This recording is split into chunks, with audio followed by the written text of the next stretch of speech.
Hello and welcome to Slightly Nostalgic. My name is Griff, and we have watched Independence Day. Alright, this movie came out in 1996, so I was 10. I didn't watch it in the theaters, but I watched it pretty soon after that, pretty soon after it came out on video. I remember this movie was a big deal back in the day. I remember really loving this movie. I thought it was so cool. They're fighting aliens, there's big spaceships and stuff. There's all these action scenes. I thought it was awesome. And I feel like I've seen this movie like a million times since then, but I don't think I've ever actually until now sat down and just watched the whole thing through. It's one of those movies that you just see clips of all the time, and it's on TV all the time, so you've seen every scene 100 times. But I don't know.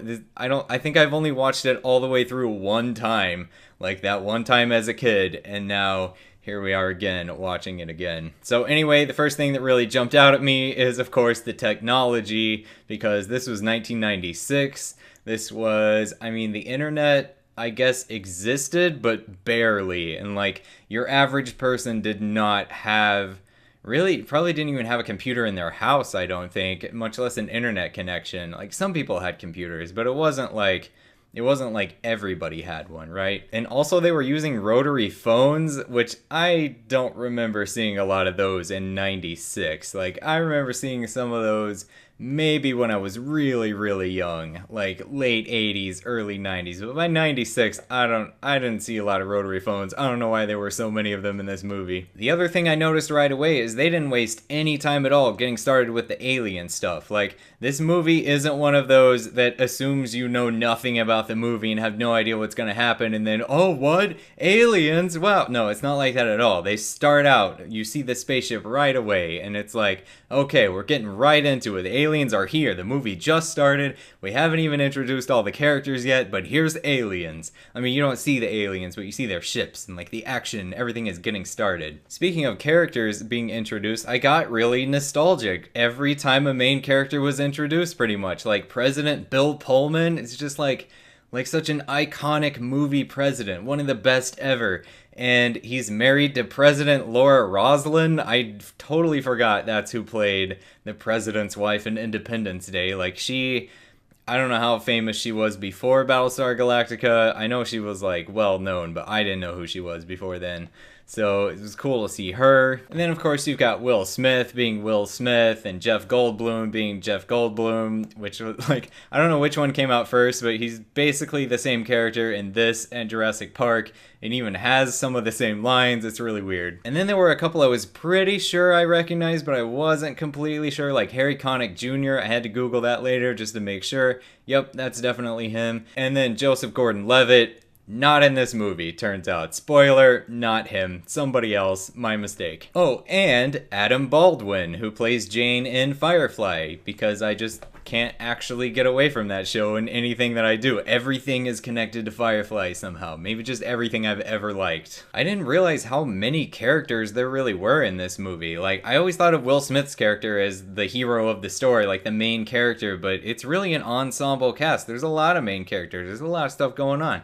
And I like how they introduce the characters really well and really efficiently while the action is going on. Like I said, we jump into the alien stuff right away, but they still take their scenes one at a time to introduce everybody. Like the president, he's introduced as somebody who was elected recently, I think, but is now a pretty unpopular president. They say his polls are at 40% and his crime bill didn't pass. But we see him being a great father and a good husband, so we're on his side right away. And then in Jeff Goldblum's character's introduction scene, this one is really efficient. It's only a couple minutes, but we learn everything. There's so many shorthand cues to learn everything about him. I actually wrote it down.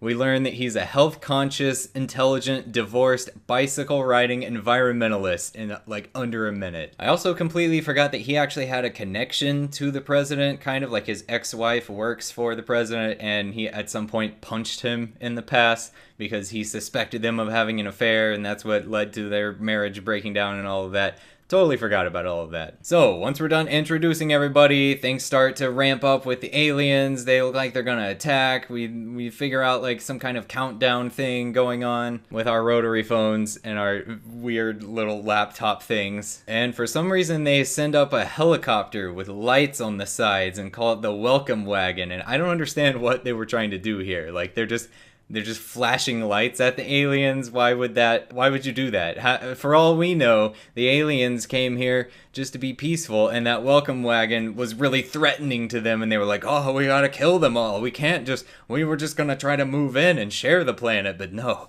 these people are aggressive and terrible. And then once all the spaceships are in position, everybody's having parties on the rooftops under them and everything. I used to think that was totally ridiculous. That was so unrealistic. People would not do that. I don't think that anymore. There would definitely be alien welcoming rooftop parties if aliens invaded. That would definitely be a thing. So then the special effects start, and they're pretty good. They still hold up. There's some parts where you can tell like, oh, that's a green screen, but I mean, it's pretty good still. There's some serious destruction going on in these cities. It's interesting that we have a movie where so much destruction is happening, like 3 major cities get completely leveled in like the beginning of the movie almost, and we're still allowed to have a happy ending later, right? But like it's not that happy of an ending because a lot has happened. I really liked the last shot after all of the destruction scenes of the Statue of Liberty like falling over and just the city of New York City is destroyed behind it. That was just like a really cool shot. You always got to do something with the Statue of Liberty in any kind of apocalypse style movie, right? So after all that, here I am kind of like, whoa,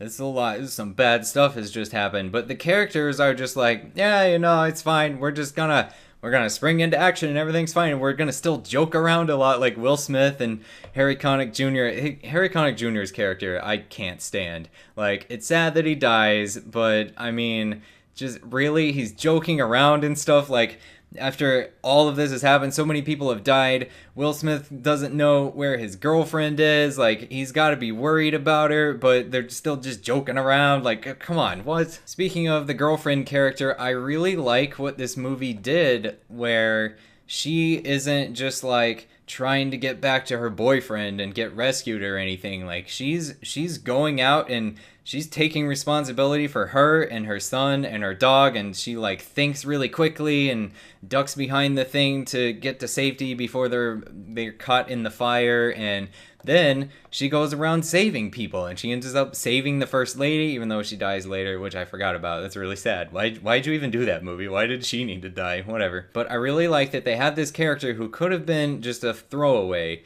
They added an extra dimension of having her be a stripper, but not ashamed of it or anything. And they didn't make it something where like she's this downtrodden, on like falling on hard times victim kind of character. She's just like, yeah, no, I'm a stripper. That's how I make money to support my kid, and that's what I do. If you got a problem with it, I don't care. I'm gonna go save everybody. Like, it's cool. I like that character a lot. Meanwhile, at this point in the movie, the president is learning what Area 51 is. Like, why did nobody think to tell him before now? Like, they actually bring it up in the movie where the guy is like, well, it's just, plausible deniability. That's what he says. 2 words, plausible deniability. Like, he's the president. The president doesn't need plausible deniability. You've got to tell him these things. I'm pretty sure this is how I learned what Area 51 was, too. I don't think I had ever heard of Roswell, New Mexico, or Area 51, or any sort of alien conspiracies or anything before this movie came out. So once we get into all of this stuff is when the movie starts. The suspension of disbelief takes a bit of a hit here. Because like I said, it doesn't make sense that the president didn't know about it. Also that nobody thought to mention it after aliens were clearly invading until now, several hours later, after cities have been destroyed. They're like, oh, by the way, we know about aliens already. Like, really? You didn't think to bring that up? But this is where we meet the goofy scientist guy who stretches believability a little bit, but I'm pretty sure they were just making him irritating on purpose so that we wouldn't be too sad when he died later. But then they killed the president's wife, so just to make us sad, I guess, for no actual narrative reason other than making us sad. but whatever, I don't know. The alien special effects don't really hold up all that well. Like when Will Smith is when he punches the alien in the desert and then you see like tentacles, it's like, yeah, no, those are rubber tentacles. That's not real. But anyway, from here, suspension of disbelief just continues to tumble down the hill. I mean, we have Will Smith just happens to find his girlfriend and the first lady. Like, he was able to steal a helicopter, first of all. How realistic is that? I don't know. There was a lot of chaos at the base. Maybe it could happen. But then, how did he find them in a huge city full of people probably trying to get away? Like, really? And she just happened to be with the first lady, and he just happened to be with the president? Like, really? And then the whole virus plan is where it really just dives over the edge into just complete implausibility. Like, really? You were able to code a computer virus for an alien computer that uses a completely different power source, they mentioned, that we don't even know how to, like, boot up their computers. We don't even know how to plug them in. But you were able to make a virus for them and embed it into some kind of radio signal or whatever. Like, I don't know about that. Actually, I do know about that, and I know that it's impossible. I'm just gonna go ahead and say that. You can't do that. But we forget about all of that when, in the third act, we have one of the best movie speeches ever, when President Bill Pullman talks about how they're fighting not for just freedom, not against oppression, but for their very survival. They're fighting against annihilation. And today is our Independence Day. And it's just, oh, yeah, I want to go fight some aliens. But then we're reminded that this is still kind of a silly movie because the president then gets in a fighter jet. Because I belong in the air. Okay. But this last big fight is very exciting, very tense. We've got so many things coming down to the wire. So many things look like they're gonna go wrong. And then, and there's explosions. And then the guy sacrifices himself. Which, by the way, why did everybody still assume that he was crazy? The guy who kept saying he was abducted by aliens. Like, aliens are now here. We know they're real. We know they're hostile. Maybe give people the benefit of the doubt now when they say they were abducted by aliens, because we don't know, but they're all still just assuming he's crazy. Anyway, he gets a cool scene where, you know, he's the one who flies up into there and destroys the first ship, and then they know how to bring them down, and it's awesome. And they show all of the other ships being exploded, and there's some weird racist moments where the one in Africa is a bunch of, like, savages with spears just being like, yay, the aliens! Like, wait, no, hold on. There are cities in Africa. But yay, we defeated the aliens, and it's happy, and it's the 4th of July, and fireworks, and yay, happy fun time, even though a whole lot of humans are dead, and, like, our biggest cities are all gone, but it's fine, we'll just rebuild, it'll be okay, world peace now, yay. Alright, I think that's about all I have to say about this movie. I really like it still. It's a good movie. I picked at it a lot here, but it's a good movie. I still really like it. So, thank you so much for watching. I will see you next time. Okay, bye.